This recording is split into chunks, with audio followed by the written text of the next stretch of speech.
Ayon Kans, bonne année, ma soupe minabus.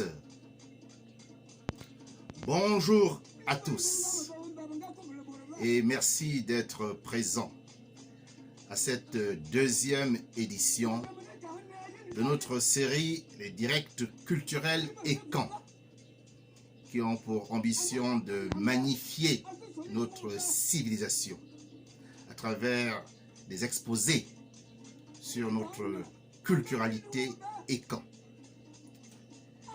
Je voudrais dire aussi Otep à tous nos frères kamites qui nous suivent, qui sont intéressés, qui veulent comprendre la civilisation du peuple et camp. Je veux remercier d'abord tous ceux qui ont été présents à la première édition, à la première conférence culturelle qui s'est produite le jeudi 3 juin 2021 et qui finalement a intéressé beaucoup de personnes. Car aujourd'hui, nous comptabilisons dans nos statistiques environ 7500 personnes qui ont vu et qui ont été touchées par cette première conférence culturelle dont la thématique portait sur Oyono Adangwan, personnage très emblématique du peuple Ekan. Et nous abordions l'angle de son historicité et de la mythologie dont il est à l'origine. Je veux à présent remercier ceux qui me suivent en ce moment et qui se sont connectés et qui vont découvrir avec nous le deuxième thème que nous souhaitons aborder, à savoir les immortels d'Engon. Les immortels de la cité légendaire d'Engon Zormbegemumba ont-ils réellement existé?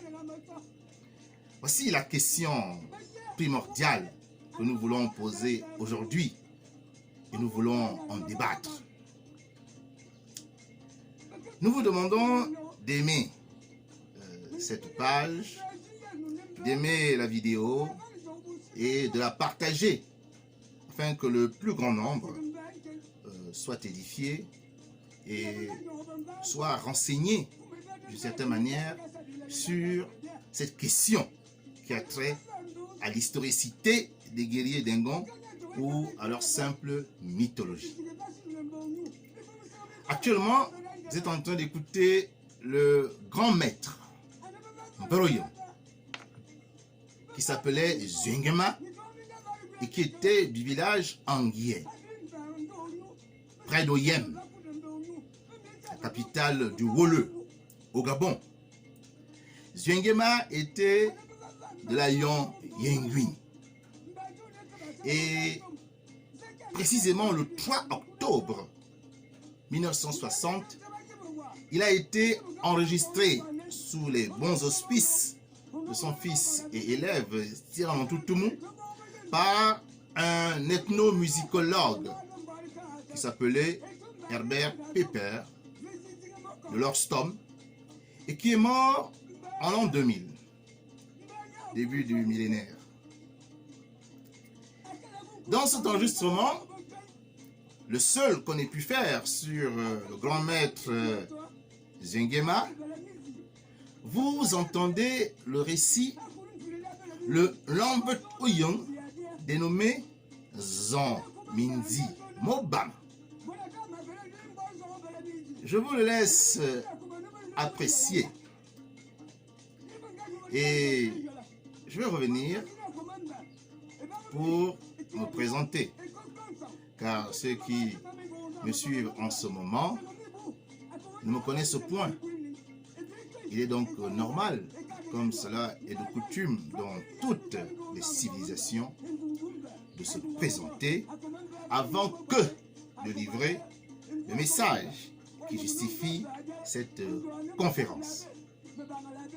Écoutez donc pendant un certain temps Zambezi Mobam de Zungema qui nous fait entrer là dans les poupées historiques et mythiques du peuple Ekan.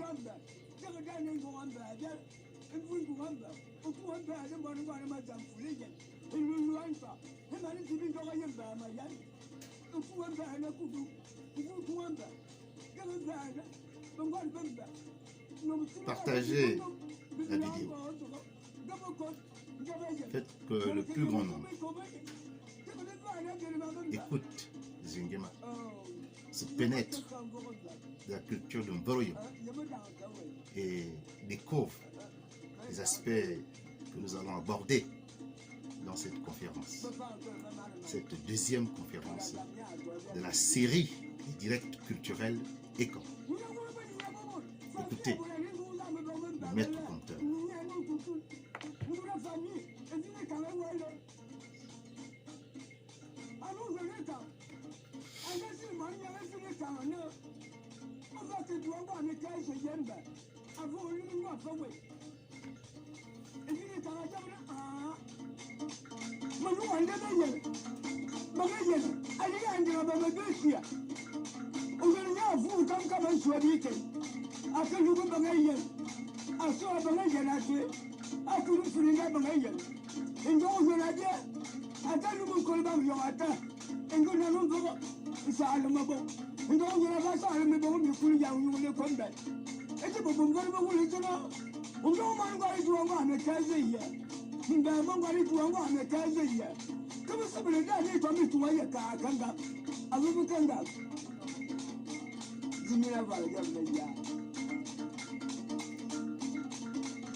Nous allons maintenant commencer ce direct culturel, le deuxième de la série. Je vais d'abord me présenter à vous, selon les deux modes que je pratique. Le mode occidental, qui relève de la civilisation de l'avoir, de la possession matérielle. J'ai un nom, j'ai un prénom, j'ai des références académiques, des diplômes, j'ai une fonction, j'ai un numéro de téléphone, j'ai une adresse, j'ai un courriel. Et tout cela peut tenir dans une simple carte de visite. Et c'est le mode que nous pratiquons aujourd'hui journalièrement. Et pourtant, rien ne nous empêche, en Afrique, chez les Kamites, chez les Ekans, de pratiquer le mode traditionnel. Rien ne nous empêche. Encore faut-il savoir se présenter. Et c'est un plaisir pour moi que de pouvoir revivifier cette oralité de la présentation, des Ntumu, présentation des Ekans, qui relève de la civilisation de l'être. Qui suis-je? Qui sont mes parents? Qui sont mes ancêtres? Quel est mon peuple? Quel est mon terroir? Et quand je mourrai, quel Dieu irai-je rencontrer? Ces deux modes ne sont pas contradictoires, bien au contraire. Ils se complètent et au final vous donnent une idée assez précise de la personnalité de la personne qui s'est livrée à vous. Je vais donc commencer par me présenter selon le mode occidental, que vous connaissez fort bien. Je suis Privat Ngom, titulaire d'un 3e cycle en mathématiques informatiques, obtenu à l'Académie de Montpellier, en France. Je suis un informaticien, actuellement cadre supérieur à l'Agence nationale des infrastructures numériques et des fréquences, rattaché à la présidence de la République gabonaise. Outre mes activités professionnelles, je suis un passionné des humanités classiques, kamites et Ekans. J'aime les sciences sociales. Et je suis aujourd'hui promoteur artistico-culturel de la bande dessinée Ekans, dont la mission est d'illustrer autant que faire se peut les différents les différents récits de Mvet Oyo. Au début, nous commençons par la bande dessinée et nous ne désespérons pas d'évoluer vers le dessin animé, le film de synthèse et pourquoi pas le film cinématographique à la Black Panther. Cela est parfaitement possible aujourd'hui. Il faut en avoir l'ambition. Je suis le scribe, le secrétaire général de 2 associations culturelles. La première, elle est appelée Fondation Mebeur et présidée par mon maître culturel, Tira Obiango Vono. Cette association se donne pour mission de collecter des informations qui se retrouvent encore dans la tête de ces vieillards qui sont des bibliothèques qui un jour partiront en fumée dans le brasier de l'éternité. Avant que cette bibliothèque ne se meure, nous accédons à tous ces livres. Nous questionnons le vieillard. Nous l'enregistrons. Nous collectons ainsi la donnée. Et ensuite, nous analysons, nous confrontons, nous soupesons, nous apprécions la véracité, l'authenticité de l'information. Et lorsqu'elle nous paraît vraisemblable, eh bien, nous nous autorisons à la diffuser. Parfois gratuitement et quelquefois de manière payante. Je suis également le scribe, le secrétaire général d'une association de droit camerounais et la rayon Ekans, dont la mission serait de rassembler pendant environ 3 jours ou une semaine le peuple Ekans de la sous-région de l'espace CEMAC dans un lieu précis, dans une ville, et commémorer ensemble nos traditions, les magnifier. Et pendant ce temps de retrouvailles, montrer à nos enfants, à la nouvelle génération, ce que c'est que notre culture, afin qu'elle s'en imprègne et qu'elle ne perde pas ses racines. Nous nous félicitons que cette initiative de faire rencontrer les peuples et camps de la sous-région ait déjà eu 2 éditions dans la capitale culturelle et camp, comme aime à l'appeler le maire de cette ville, Mbam. Et il faudrait qu'une rotation s'impose afin que chaque groupe et camp puisse avoir le privilège de recevoir ses frères venus des autres parties de ce sous-continent africain. Nous espérons qu'un jour, à Bitam, chez moi, nous pourrons organiser le festival et l'arrière camp. Nous espérons qu'à Mongomo, chez le président Biangema Mbazor, qui est notre neveu et bar, on puisse également le faire. Qu'on puisse au Congo, dans la ville de Zouanké, organiser également ces grandes retrouvailles. Qu'on puisse revenir au Cameroun, à Mbalmayo, ou à Kiossi, ou à Ebolowa, faire la même chose. Et pourquoi pas également en Centrafrique. Et si un jour nous avons tous les moyens, nous partirons volontiers à Sao Tomé, rencontrer nos frères et camps, pour célébrer avec eux notre civilisation. Voilà ce que je peux vous dire pour l'instant sur la manière dont je peux me présenter à vous selon le mode occidental. Maintenant, je me présente selon la tradition de mes pères, la tradition en tout la tradition Ekan. Et je le fais en français. Je suis Meye-Mongomo, fils de Ngomo Mbe, lui-même fils de Mbe Abosolo.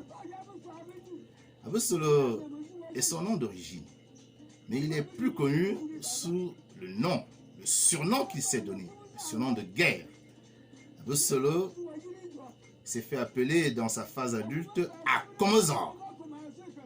Et finalement, on a coupé le surnom en Akomo. Donc, Mbe Abosolo est aussi Mbe Akomo, qui est aussi Mbe Akomozor. Akomozor était le fils de Obam Moto. Obam Moto, fils de Moto Ngongo. Moto Ngongo était le fils de Ngongo Eyele. Ngongo Eyele est son nom d'origine. Mais lui aussi, comme il est de tradition chez nous les Ekans, d'avoir des surnoms, de se donner des noms qui correspondent mieux à ses faits d'armes, Ngongo Eyele s'est fait surnommer Zomignat, qui veut dire l'embuscade du buffle. Si vous passez entre les cornes du buffle, vous n'en réchappez pas. Zomiat était un homme redoutable. Et Zomiat, ou encore Ngongo Eyele, est le fils de Eyele Obama. Obama Asso. Obama Asso se fait aussi surnommer Alou, ou encore Alou Belokoup. Alors peut-être s'arrêter un instant sur l'anecdote qui justifie ce nom. Obama Asso était parti chez ses oncles. Comme ça est de tradition, un neveu va voir ses oncles. Et la nuit venue, quand il fallait maintenant qu'il rentre chez lui, il a subtilisé quelques poules qui se sont mises à caqueter dans la nuit. Comme font les poules lorsqu'elles sont en danger. Alors, une voix de vieux s'élève en disant « Mais que se passe-t-il? Qu'est-ce qu'il y a? Pourquoi les poules caquettent ?» Et voilà que Obama se répond en disant « Alou, Alou Belokoup, Alou !» Il a dit « C'est la nuit, Alou, c'est la nuit. C'est la nuit qui tient la poule, le coupe. C'est la nuit qui tient la poule. » Et ce mot d'humour a tellement fait rire ses oncles qui l'ont surnommé Alou Belokoup. Et de la même manière que je suis du Mbo Zomiat, je suis également du Mbo Alou Belokoup, du Mvoalou. Et ce Mvoalou est plus nombreux, plus important dans la vallée du Ntem au Cameroun. Il représente environ 60% de notre famille. Les 40% se retrouvent au Gabon. Alou Belokoup ou encore Bamasso avait pour père Asso Msebe. Msebe Okup. Okup Missem. Alors, arrêtons-nous également sur Okup Missem. Okup Missem est plus connu sous le nom d'Eba. J'appartiens à l'Ayon, Eba. Et pourquoi a-t-on appelé Okup Missem Eba? Et parce que Okup Missem, en bas, il me abatit. C'était un très bon épaisseur de gibier. Il dépaissait le gibier au laser. Il ne laissait pas une seule once de chair sur la peau. Il était, de ce point de vue, d'une dextérité incroyable. Et Okup Missem a été surnommé Eba. Et c'est ce nom qui est resté, ce surnom. Et j'appartiens à l'Ayon Eba. Eba Missem. Missem Ze. Arrêtons-nous sur Missem Ze. Missem Ze est celui qui donne l'Ayon Ye Missem. Les descendants de Missem. On voit donc que tous les Eba sont des Yemissem. Mais tous les Yemissem ne sont pas Eba. Car les Eba sont une branche des Yemissem.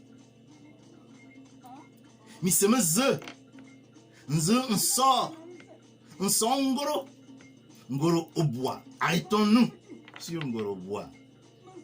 Qui s'appelle aussi Mevele. Oui. Ngoro Obois s'appelle aussi Mevele Obois. Il y a aussi deux noms.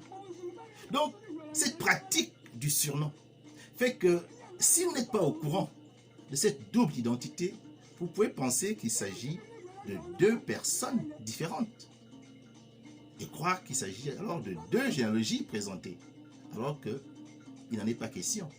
Une seule généalogie ici est présentée avec des personnes qui peuvent avoir 2, 3, 4, 5 prénoms. 5 patronymes. Ngoro Obois eut plusieurs enfants qui donnent les différentes descendances qui sont apparentées et que je vais maintenant vous présenter. Ngoro Obois eut comme enfant Oyok. Ngoro Obois, Oyok, qui donne la descendance des Oyok. Les Oyok sont donc parentés aux Eba et aux Yemissem. Ngoro Obois a aussi donné naissance à Somgoro.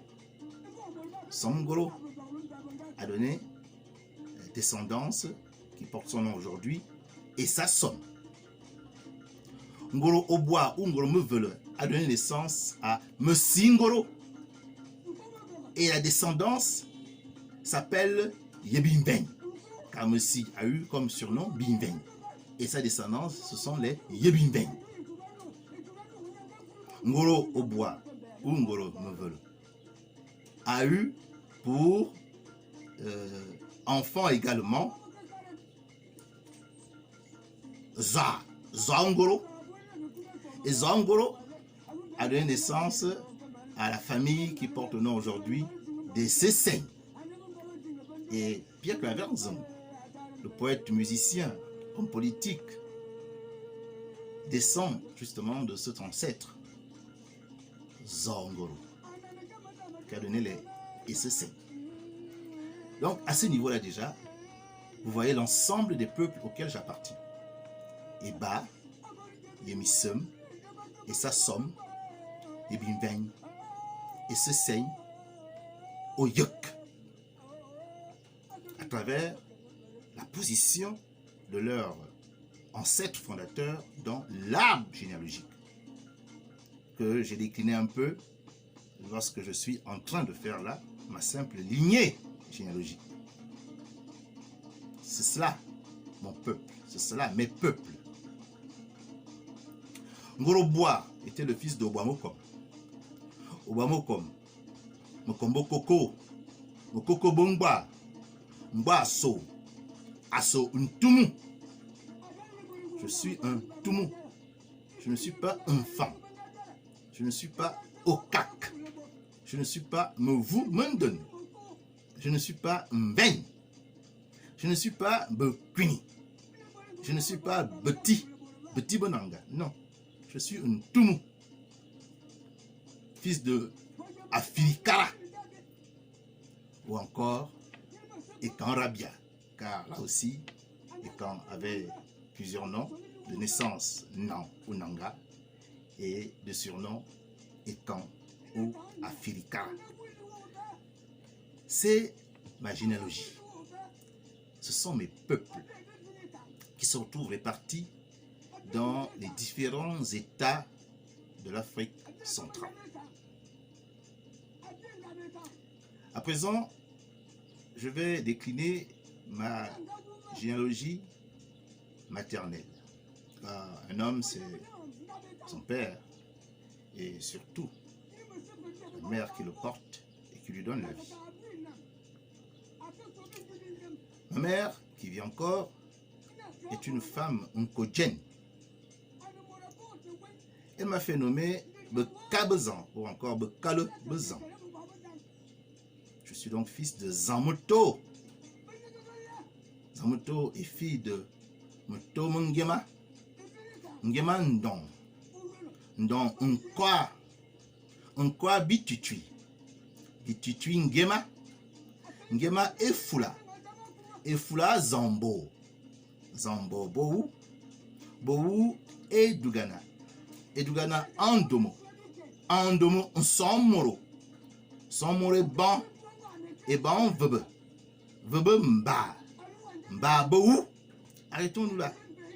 Mba Bowu est le Mbo Nkodjen auquel ma mère est rattachée et auquel donc je suis apparenté. Mba Bowu. Bowu Mba. Arrêtons-nous aussi là. Bowu Mba est plus connu sous le nom de Bowu Edouga. Et surtout, il a pour surnom Nkodjen. Nkodjen n'est donc pas un patronyme, c'est un surnom. Donc je vais un peu ici maintenant vous donner une anecdote historique.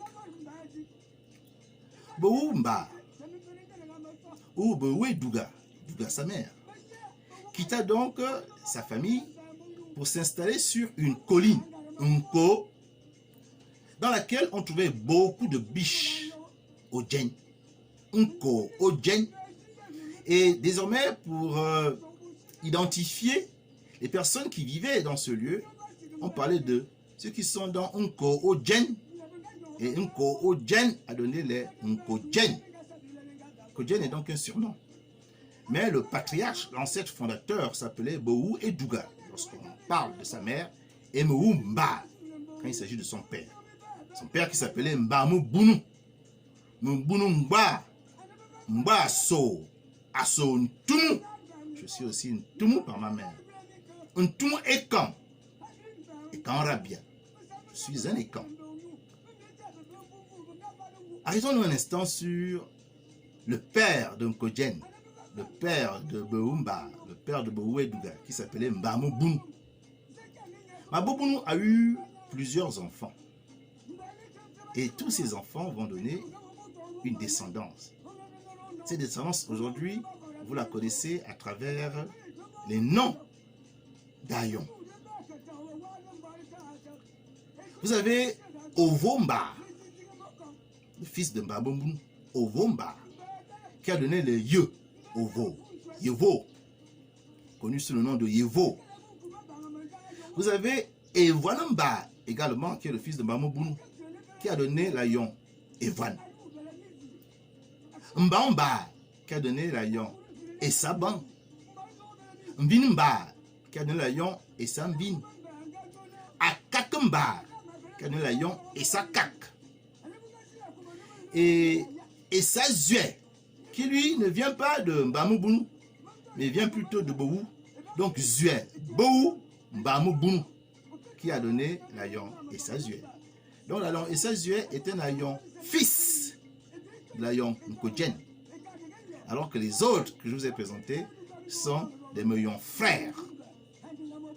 Donc, les Esazue, les Esakak, les Esambin, les Esaban, les Yevo, les Evan et les Nkodjen sont parentés ainsi. Ils ont tous pour ancêtre fondateur Mbamu Bunu. mbulumba mbaso aso ntumu ntuma fili kara aso ntumu ntume kan bien. Et là aussi, ces différents peuples se trouvent répartis dans le terroir de l'Afrique centrale. Au Cameroun, en Guinée équatoriale, au Gabon, au Centrafrique. Voilà la deuxième présentation traditionnelle qui vous permet de me situer dans l'espace et dans le temps du peuple Ekan. Maintenant que vous me connaissez davantage, je suis qualifié pour vous livrer le message de ce direct culturel Ekan, dont la question primordiale à laquelle nous allons tenter de répondre est la suivante. Les immortels d'Engon, les immortels de la cité légendaire d'Engon Zorn Begememba, ont-ils réellement existé? Ou ne sont-ils pas qu'une simple, une pure fiction mythologique? C'est la question fondamentale que nous nous posons aujourd'hui dans ce direct culturel. Et il nous faut répondre à cette question qui turlupine l'esprit de beaucoup. Est-ce le mythe? Est-ce la vérité? Donc, l'objectif de référence de cette conférence serait de vous apporter le maximum d'informations pour que vous puissiez vous faire une idée. Naturellement, j'aurai ma conclusion, mais je considère que le débat étant ouvert et l'investigation nouvelle, chacun doit pouvoir mener ses propres investigations et arriver soit à une conclusion identique à la mienne, soit à une conclusion contraire. Le plus important, c'est que la vérité se manifeste. Et que, de la même manière qu'aujourd'hui nous connaissons bien le discours mythologique et mythique, il nous faut maintenant apprendre le logos de l'histoire. Et pour vous instruire sur les réponses à cette question, j'ai souhaité emprunter la même démarche que celle que j'eus quand je vous parlais de Oyonnax Dangwan dans la thématique historicité et mythologie. Je vais utiliser ce que j'appelle la théorie critique de l'historicité d'un Vroyum, qui consiste en fait à démêler les chevaux en discernant l'historicité du mythe grâce à la présentation d'arguments factuels, culturels, objectifs et donc scientifiques. C'est par la production de ces éléments que nous connaissons et par une déduction intelligente que nous pouvons approcher la vérité. C'est ainsi la démarche que j'utiliserai au cours de ce direct culturel Ekan. Avant d'avancer plus loin, encore faut-il d'abord que l'on s'accorde sur les définitions générales, car nous devons avoir la même sémantique sur les mots, afin de pouvoir bien en discuter ensemble. Deux mots ici nous intéressent, l'histoire et le mythe ou la mythologie. Quelle définition de l'histoire nous retenons ici qui nous semble pertinente? C'est celle qui dit que l'histoire est une science qui étudie et relate de façon rigoureuse le passé de l'humanité. C'est une discipline scolaire, une discipline universitaire qu'on nous enseigne quand nous faisons nos classes et dont le contenu appris est réputé authentique, réputé vrai. Maintenant, que dire de la définition du mythe? Trois volets définitionnels peuvent être évoqués. Trois. Le premier est la définition du mythe qui dit clairement que c'est un récit relatant des faits imaginaires non consignés par l'histoire, transmis par la tradition et mettant en scène des êtres représentant symboliquement des forces physiques, des généralités d'ordre philosophique, métaphysique ou social. Ce serait ça le mythe. Ou alors, ce serait une expression allégorique d'une idée abstraite, une exposition d'une théorie, d'une doctrine, sous forme imagée. Voilà le premier volet de définition du mythe. Regardons le second. Le second, c'est définir le mythe comme une évocation légendaire, relatant aussi des faits ou mentionnant des personnages ayant une réalité historique, mais transformée par la légende. C'est une représentation traditionnelle, idéalisée et parfois fausse concernant un fait, un homme, une idée, et à laquelle des individus isolés ou des groupes conforment leur manière de penser, leur comportement. Ce serait ça la seconde définition, qui rejoint un peu la première. La dernière définition affirme que le mythe est une construction de l'esprit, fruit de l'imagination n'ayant aucun lien avec la réalité. C'est une chose rare, aussi rarement rencontrée qu'on pourrait supposer qu'elle n'existe pas.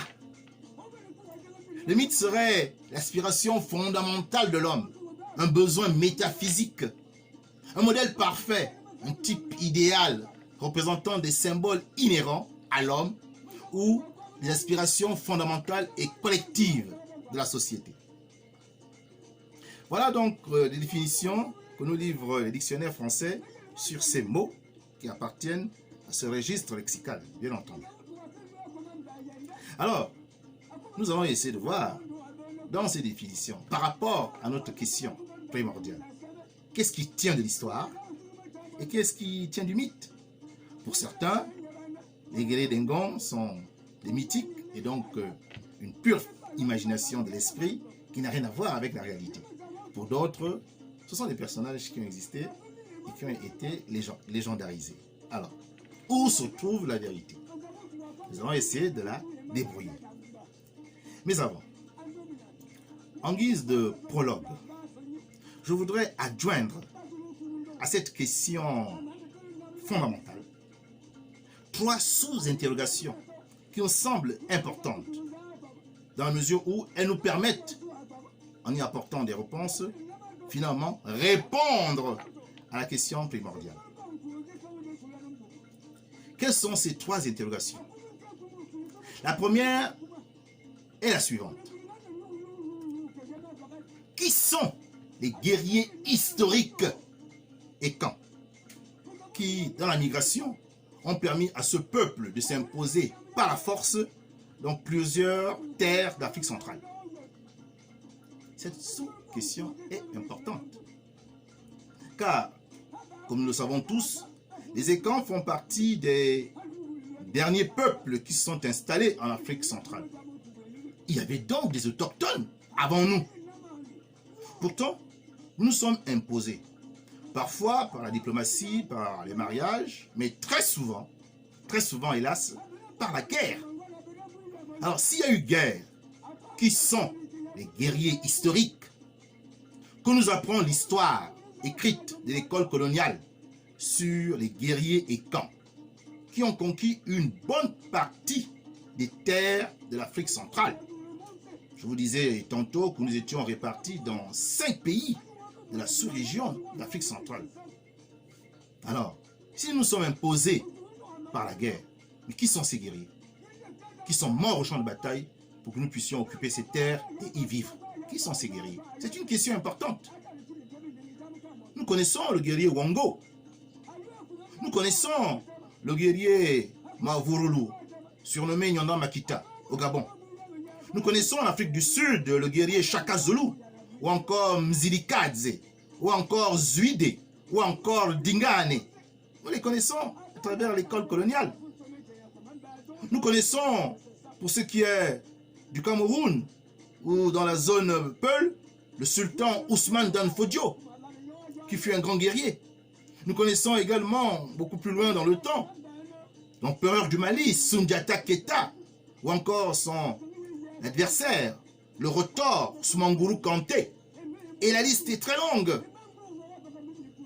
S'agissant des guerriers historiques et camps, quel nom avons-nous sur lesquels toute la communauté et camp peut s'accorder? Quel nom? Je vous pose la question. Elle mérite d'être posée. Seconde question. Pourquoi les personnages d'Engon Zanobegbemba ont leur description figée, fixée? Pourquoi les personnages d'Engon sont frappés d'immuabilité? De sorte que, quel que soit le conteur et quel que soit le pays, lorsque l'on parle d'un personnage d'Engon, il faut toujours le présenter de la même manière. C'est une règle que les différents conteurs de Mvoroyong respectent. Ils respectent cette règle. Mais comment cette règle est-elle née? Qu'est-ce qui explique que dans un récit Mvoroyong très codé, les personnages d'Engon ne doivent faire l'objet d'aucune modification? Cette question, cette sous-question, cette sous-interrogation est importante. Il faut y apporter une réponse. Car il y a bien eu l'initiation et l'introduction de cette règle dans le corpus Mvoroyong pour que les conteurs ensuite la respectent. Troisième et dernière sous-question. Pourquoi il n'existe pas de cérémonie Msong, qu'on appelle en français retrait de deuil, à la mort d'une femme ou d'un enfant? Les femmes et les enfants sont des êtres humains au même titre que les hommes. Pourquoi donc ce privilège est donné aux hommes et pas à tous les hommes, aux hommes valeureux? Aux hommes valeureux. Pourquoi ce privilège est-il donné aux hommes valeureux de voir un conteur faire une prestation le jour du retour de deuil, le jour de Msong, et que ce privilège n'est pas dû aux femmes et aux enfants? C'est un fait sociétal des écans que nous connaissons. Qu'est-ce qui est à l'origine de cette règle, de cette coutume, de ce tus? Qu'est-ce qui est à l'origine de cela? Cette règle a existé. Elle a été initiée. Elle a été respectée. Comment cela est-il arrivé? Il faut pouvoir y répondre. J'avais, pour ma part, posé ces trois questions à un grand maître de la culture, Ekan. Il a pu très bien m'expliquer le fait culturel, mais il a été dans l'impossibilité d'en éclairer la source historique. On voit donc que même un maître pétri de culture a quelques difficultés. Il peut effectivement définir la culturalité temporelle d'une tradition, d'une chose. Il peut le faire.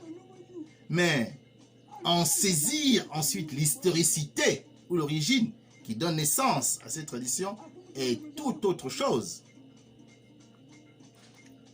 Alors, par la théorie critique de l'historicité de Mvoroyong, nous allons essayer d'apporter quelques informations, quelques bribes de réponses.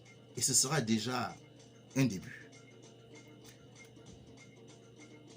Je rentre à présent dans le vif du sujet. Avec comme premier point, comme premier temps, un rappel historique. Car il y a un prolongement entre le premier thème que j'ai abordé avec vous et qui concernait l'historicité et la mythologie autour du personnage emblématique de Yona d'Angon, et le thème d'aujourd'hui, est-ce que les immortels d'Engon ont réellement existé? Il y a un lien, un continuum historique et mythologique, vous vous doutez bien. Donc, un rappel s'impose afin de faire le lien. Dans ma conférence précédente, je disais qu'il existe, de notre point de vue, 3 ères historiques du peuple Ekan. C'est une approche arbitraire, nous en convenons. Et c'est ainsi que nous essayons de situer dans le temps et dans l'espace notre peuple, ses origines, sa progression et aujourd'hui sa position en Afrique centrale. La première ère, nous l'avons qualifiée de primordiale. c'est celle qui voit la naissance de Ekan Rabia, qui se situe à la fin du XIVe siècle, début du XVe siècle. Et nous sommes là en pleine migration dans l'espace peut-être du Soudan ou de l'Égypte. Ensuite, nous avons la deuxième ère. La deuxième ère. Qui nous l'avons appelée ère secondaire. Survenant à la naissance d'Oyono Adangwan. À la naissance d'Oyono Adangwan. Et cette ère secondaire voit aussi l'avènement de Mboroyom. Nous sommes là, fin 16e siècle, début 17e siècle, en Afrique centrale. Probablement dans la zone du Tchad ou du Centrafrique. La zone tertiaire, la dernière ère, est celle de la sédentarité du peuple Ekan qui a commencé à se mettre en place dès le 19e siècle. À partir du Cameroun, du Centrafrique, de Guinée équatoriale et du Gabon. Et nous sommes là véritablement en Afrique centrale.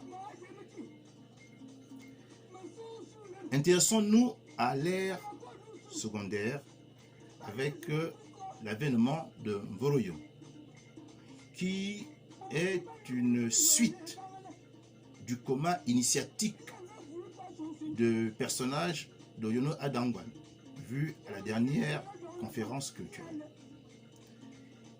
Avec Mboroyom, nous assistons à une militarisation du peuple Ekan, qui s'organise désormais différemment, tant du point de vue de la structure du peuple que de l'organisation du village. Et sans entrer dans les détails, je disais que désormais, en migration guerrière, nous étions organisés en brigade, pour ce qui est de Ndebot, en régiment, pour ce qui est de Mvo, et en division, pour ce qui est de Ayon, et Elarayon, Ungam, pour ce qui est de l'armée. Donc, cette révélation de Yandangon a impacté la psychologie des Ekans et les a amenés à s'organiser pour pouvoir, en toutes circonstances, réagir face à l'adversité et à progresser dans la migration sans oublier un seul de ses membres. Et donc, cette migration devenue guerrière permet la conquête des espaces, permet l'invasion des terres déjà occupées par d'autres peuples en Afrique centrale. Alors, comment les choses ont pu se passer? Je ne me suis pas étendu là-dessus lors de la première édition. Je vais essayer de le faire pour que les gens comprennent comment nous sommes vraiment devenus des guerriers alors qu'au départ nous étions des fuyards. Lorsque Oyono Adangwan raconte les premiers récits sortant de son coma, il le fait au village. Donc les femmes, les enfants, les jeunes, les vieux sont là et l'écoutent. Mais ces récits ont tellement d'impact sur le mental, sur l'esprit, sur la psychologie de cette jeunesse que ces derniers veulent s'identifier aux héros. Pas seulement en esprit, mais en acte. Il va donc se produire la naissance du rituel de guerre à partir des récits de Oyono Adangwan. Les jeunes veulent ressembler, ils veulent imiter, ils veulent de l'action. Ils veulent pouvoir reproduire eux aussi les mêmes exploits que les guerriers dont fait état Oyono Adangwan. Et du village, désormais, les séances de Mboroyom vont se transposer dans la forêt. Dans la forêt. Et dans la forêt, Oyono Adangwan se retrouve avec des jeunes et des adultes, déterminés à aller au combat, déterminés à imiter les braves guerriers valeureux qui sont comptés. Et on commence à se constituer l'arme de guerre, lance, bouclier. Et quand le conteur psalmodie, quand le conteur raconte dans un style très martial ces différents récits, les guerriers avec leurs boucliers répondent en cognant sur ces boucliers. Ils répondent en cognant. Et cette réaction au conteur va se transformer, lorsque nous allons nous sédentariser et lorsqu'il n'y aura plus de guerre, en baguette. Hyper, en baguette. Donc les baguettes que vous entendez là, eh bien, vont remplacer les boucliers sur lesquels les guerriers cognaient leurs armes, leurs lances, leurs épées, leurs coutelas. Et ensuite, quand venait l'heure fatidique, les guerriers se donnaient un peu de courage en prenant quelques drogues, quelque peu d'alane, pour se sentir forts, pour qu'ils n'aient pas peur de la mort, pour qu'ils aillent au combat avec le sentiment d'être invincibles.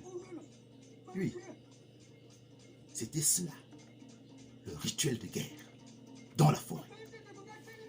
Et au petit matin, lorsque le village qui avait été repéré était encore endormi, les guerriers d'Engon avançaient silencieusement et prenaient de surprise les pauvres villageois dans leur sommeil, qui passaient de sommeil à trépas. Tous les hommes adultes étaient assassinés, tous. On préservait les femmes qui étaient ensuite épousées et les enfants qui étaient adoptés et élevés.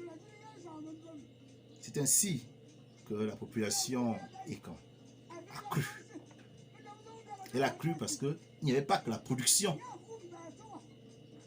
mais il y avait également cette phagocytose, cette assimilation que les Ekans réalisaient à chaque fois qu'ils partaient à la conquête du village, déjà occupé par les populations autochtones.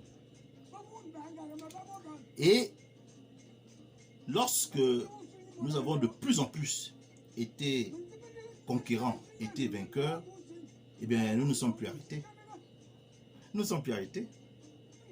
Et nous avons conquis des terres jusqu'au nord du Cameroun, en ayant traversé la région de Berberati, au Centrafrique.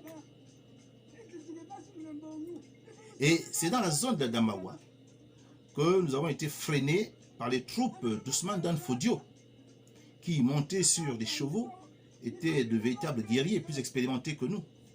Nous avons dû reculer et en nous rabattant, nous avons poussé d'autres peuples, notamment les Bassa, qui nous ont également fait la guerre. Et beaucoup plus puissants, ils nous ont rabattus vers le centre du Cameroun et le sud, où les fils de Betty Bonanga se sont installés. Et ensuite, d'autres fils Ekan ont poursuivi la migration vers la Guinée équatoriale, vers le Gabon, jusqu'après le Goué, dans la zone de la Nyanga, et naturellement au Congo aussi. Donc, c'est par la guerre, souvent, que nous sommes imposés dans tous ces différents pays. C'est par la guerre.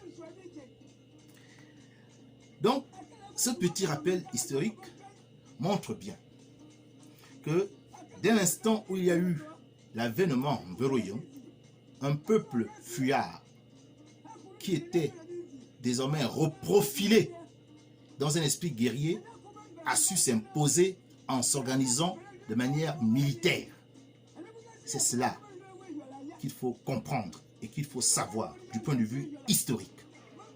Et nous avons des éléments pour l'affirmer. Quels sont ces éléments? La société Ekan s'est donc spécialisée. Dès l'instant où il fallait maintenant avancer, prendre des terres, on ne pouvait plus être de simples fuyards, inorganisés. Il y a eu non seulement la structuration sociétale, comme je vous l'ai montré, Ndebot, Mvok, Ayon, Elarayon, Ngam. Mais il y a eu aussi les villages avec Mende et puis Abar. Et il y a eu la spécialisation. des fonctions sociétales. Oui.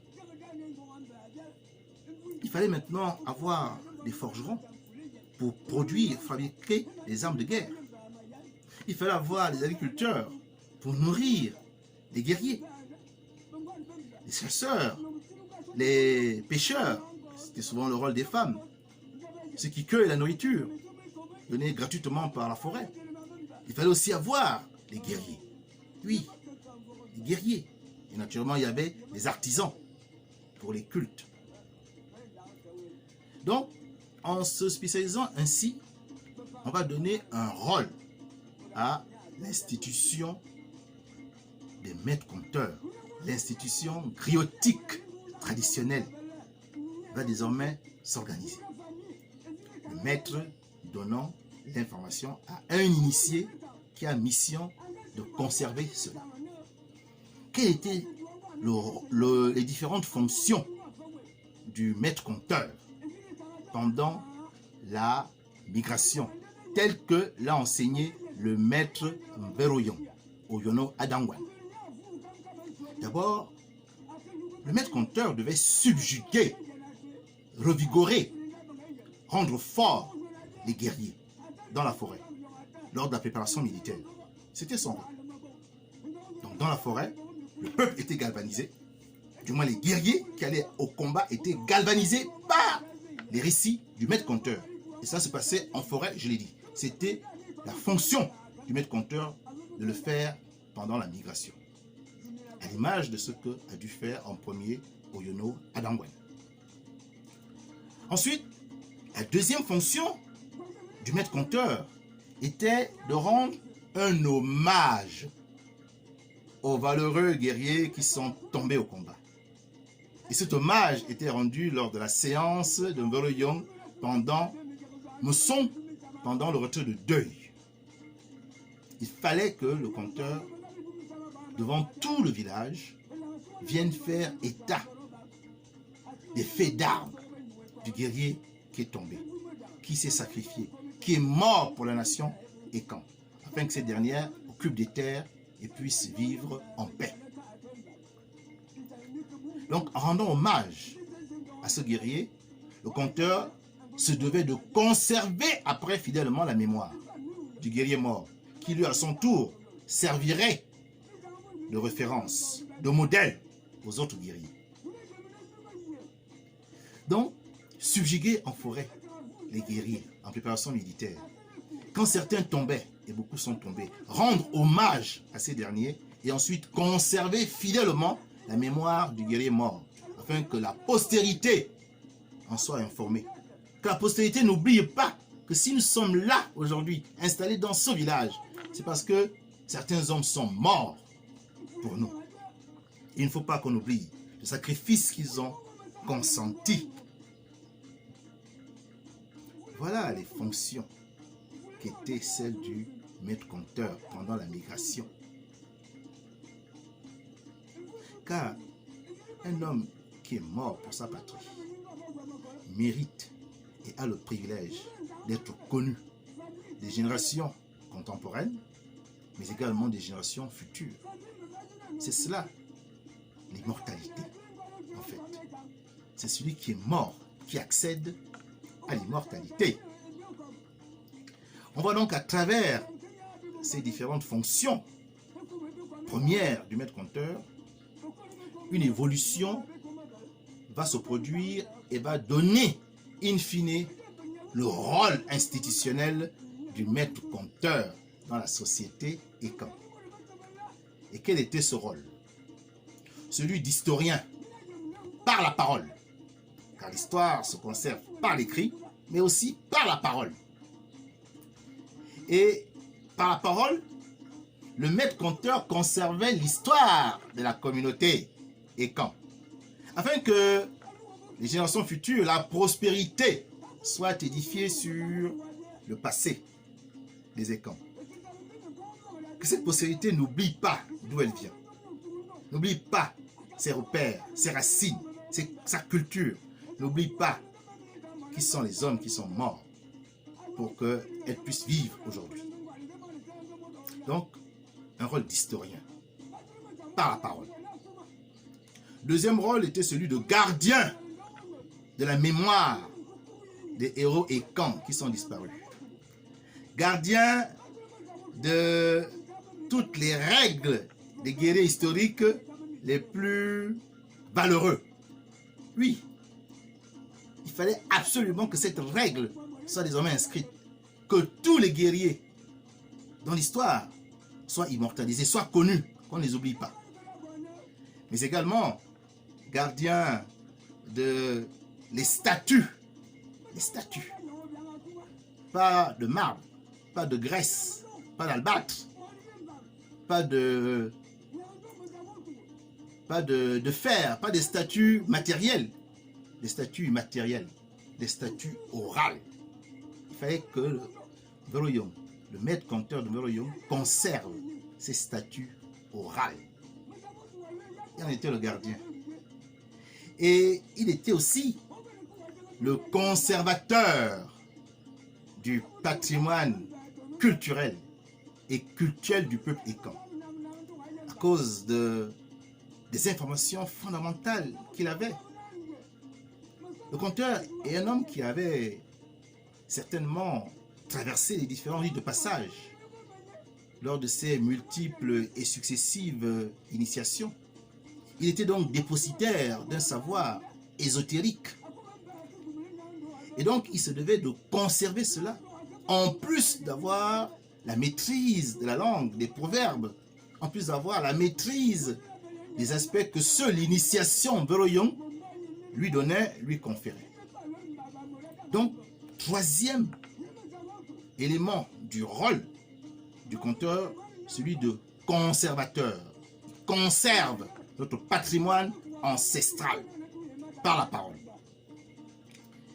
Et lorsque nous nous sommes sédentarisés, lorsqu'il y avait de moins en moins de guerres et qu'on ne pouvait plus continuer à compter dans la forêt et que nous sommes revenus au village et au corps de garde où les femmes sont exclues pour des raisons que j'expliquerai plus tard, dans un autre direct certainement, quand nous sommes revenus, le conteur a commencé à jouer ce rôle d'éveil de conscience et de critique de la société dans laquelle il vivait. Il lui appartenait de toujours pointer du doigt les aspects négatifs de la société et de l'amener en permanence à se remettre en cause. C'était le rôle du maître conteur, d'être ce aiguillonneur qui montre la voie et qui remet en cause les aspects négatifs qu'il faut absolument abroger dans la société écan. Le maître conteur, par ses talents oratoires, par ses talents musicaux et peut-être aussi ses talents de danseur, assurait aussi le rôle de divertisseur. Il a assuré le divertissement de la société écan. J'imagine que pendant la migration, faire la guerre tout le temps était pénible, voir du sang, des têtes coupées. Il fallait de temps en temps distraire l'esprit pour que ce dernier se repose et se requinque afin de ne pas tomber dans le traumatisme. Donc, divertir la société écan. Donc, 5 volets dans le rôle de l'institution que deviendra le maître conteur de Beroyong.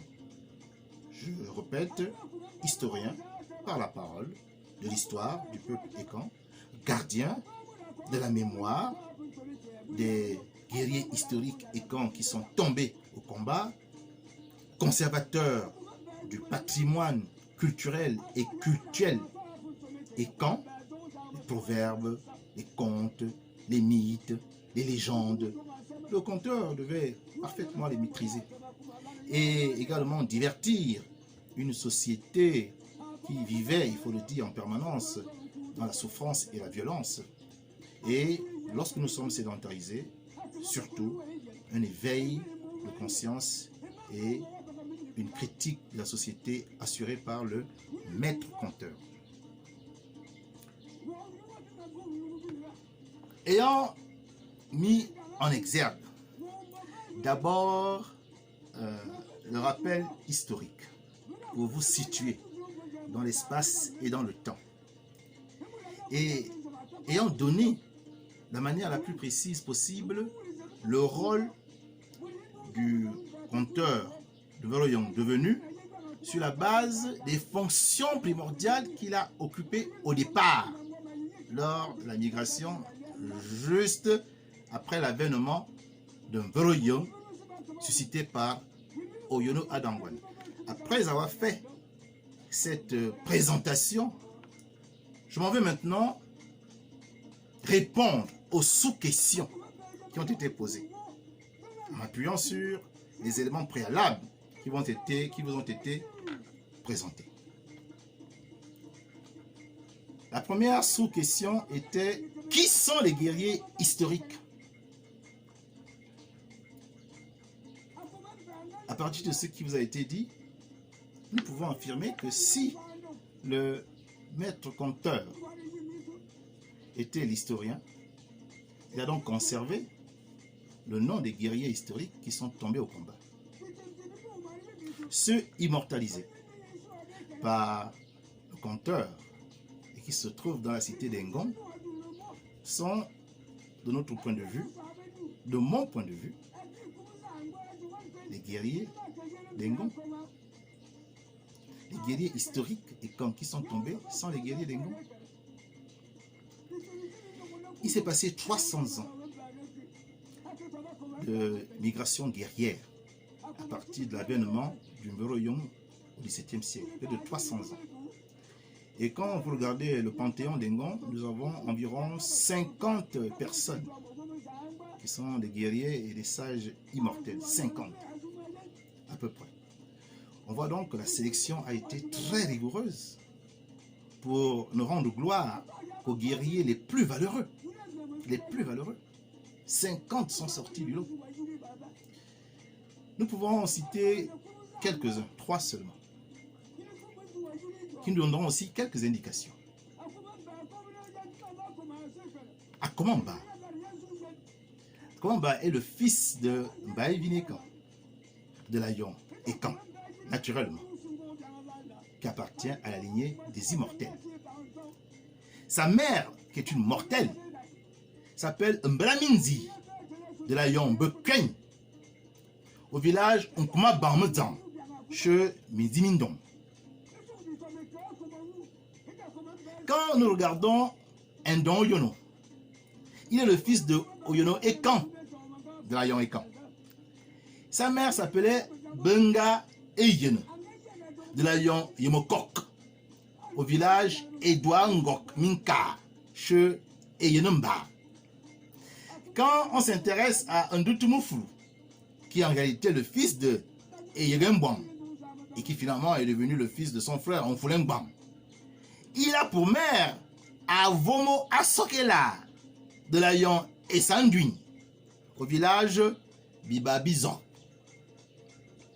Donc, les mères de ces guerriers immortels ont des noms de chenous, des villages de chenous, des meillons de chenous. Là se trouve l'historicité de ces personnages. Si nous fouillons bien, peut-être pourrons-nous avoir les descendants de ces différentes femmes à travers leur haillons et à travers leur village. Cette étude peut être menée. Et peut-être que par le biais de la généalogie des mamans de ces guerriers, car de la maman, on passe après au père, et du père, on peut remonter. Et si on remonte, alors nous avons la généalogie historiciste de la mère du guerrier qui est tombé au combat. C'est une indication fondamentale, l'origine de la mère, puisque les conteurs ont tenu à conserver cette information-là. Donc, si les guerriers Ekan morts ont été immortalisés et sont rentrés dans la généalogie mythologique, car pour une petite mise au point, sachez que dans les recherches que nous avons menées, nous distinguons 3 types de généalogie. il y a la généalogie historiciste. C'est celle que j'ai l'habitude de faire quand je me présente au début de chaque direct culturel. Dans cette généalogie, nous égrenons la liste successive de nos différents ascendants, des personnes qui ont réellement existé et qui, par leur vie, ont justifié notre existence actuelle. Et ensuite, la généalogie mythologique qui s'est construite par les conteurs de Mboroyon avec l'avènement que suscite Oyono Adangwa, l'immortalité. Et dans la généalogie mythologique, eh bien, le guerrier d'Engon, quel qu'il soit, remonte à Karmebeur, qui est l'ascendant des immortels. Dans la tradition, et quand Akomamba est fils de Baevinekan, et quand on a Otse Zam Ola Kara. Si vous prenez Dutumu Mfulu du clan meilleur, c'est Dutumu Fulu, Fulengban, un ban meilleur, Miyamango, Ango et quand on a Otse Zamola Ola Kara. Donc, tous les guerriers immortalisés voient leur généalogie historiciste disparaître pour se transposer dans la généalogie mythique. Mais la généalogie historiciste de leur maman n'est pas perdue. Et c'est par cette piste-là, généalogique, que nous pourrons peut-être savoir quels sont les parents, surtout du côté maternel du guerrier qui est tombé au combat et qui a été immortalisé. Voilà pour ce qui est de la première question et la réponse que nous lui apportons avec des indications factuelles. La deuxième question, sous-question, la deuxième sous-interrogation était pourquoi l'immuabilité des personnages d'Engon? Pourquoi ne change-t-on pas leur description? Pourquoi ne change-t-on pas leur nom, leur fait d'armes? Mais nous avons vu qu'il fallait conserver la mémoire des guerriers tombés au combat. On conserve la mémoire lorsqu'on restitue stricto sensus la vérité, sans la changer, sans la modifier. Et c'est là d'où vient la règle qui explique que l'on ne touche pas au nom d'Akomamba, on ne touche pas à ses ascendants, on ne touche pas à sa description. C'est de là. En ne touchant en rien les formes de la statue, on la garde parfaite. Et elle est présentée plus tard aux générations comme elle a été façonnée par la parole du conteur lorsque ce dernier est mort. L'immuabilité des personnages d'Engon vient de là, de l'histoire de ces guerriers historiques qui sont tombés et dont il fallait absolument conserver le nom, la mémoire. La dernière question, la dernière sous-question, la dernière sous-interrogation. Pourquoi il n'y a pas de prestation de Mboroyon pour les enfants et pour les femmes? C'est simple, c'est très simple. Là aussi, la réponse factuelle s'impose. Les femmes et les enfants ne prenaient pas part au combat. Donc, il n'y a jamais eu l'opportunité historique de rendre hommage à une femme ou à un enfant décédé, dans la mesure où ces derniers restaient au village, pendant que les hommes, les jeunes adultes, partaient combattre. Donc c'est cette absence de possibilité, cette absence d'opportunité d'une femme au combat et morte sur le champ de bataille qui fait qu'elles n'ont pas eu droit à la prestation d'un conteur pour venir raconter leur fait d'armes. Voilà d'où vient cette règle, que les femmes n'ont pas droit au retrait de deuil, les femmes n'ont pas droit au mousson. Voyez-vous, je viens à travers la réponse à ces trois sous-questions de répondre finalement à la question primordiale. Est-ce que les guerriers d'Engon, de Inabaminkou, est-ce que ces guerriers ont réellement existé? Je vous dis oui. Tout simplement oui. Car on ne peut pas expliquer qu'un peuple conquérant, aujourd'hui, dans l'école, dans l'histoire que nous apprenons, ne peut présenter aucun de ces guerriers. C'est une énormité, c'est une incongruité. Et cette incongruité, on la lève lorsque l'on consulte, lorsque l'on revisite de manière objective et historiciste Mboroyo. Car le conteur s'est donné beaucoup de mal à retenir toute cette foule d'informations pour la postérité. Il serait vraiment dommage que nous, les héritiers, ceux à qui était prévu ce legs historique, il serait dommage que nous considérons que tout cela ne relève que du mythe. Mais quel affront à l'institution des conteurs, quel affront à ce travail mémorable des mémorisations, quel affront, quel affront. Non, nous devons recevoir cet héritage en toute objectivité, en disant que les personnages d'Engon, les personnages de la cité d'Engon, dont le profil, le nom, sont frappés du sceau de la fixité, du sceau de l'immuabilité, du sceau de l'immortalité. Bien, ces personnages d'Engon sont les personnages, les guerriers historiques et camps, qui sont battus au combat, qui sont morts, et dont on a tenu à garder fraîche le nom, la mémoire, à cause du sacrifice qu'ils ont consenti pour que la nation Ekan puisse vivre dans sa terre d'Afrique centrale. Je reviendrai sur cette thématique de la mythification du peuple Ekan Rabia en peuple Ekana. Il y a une généalogie historiciste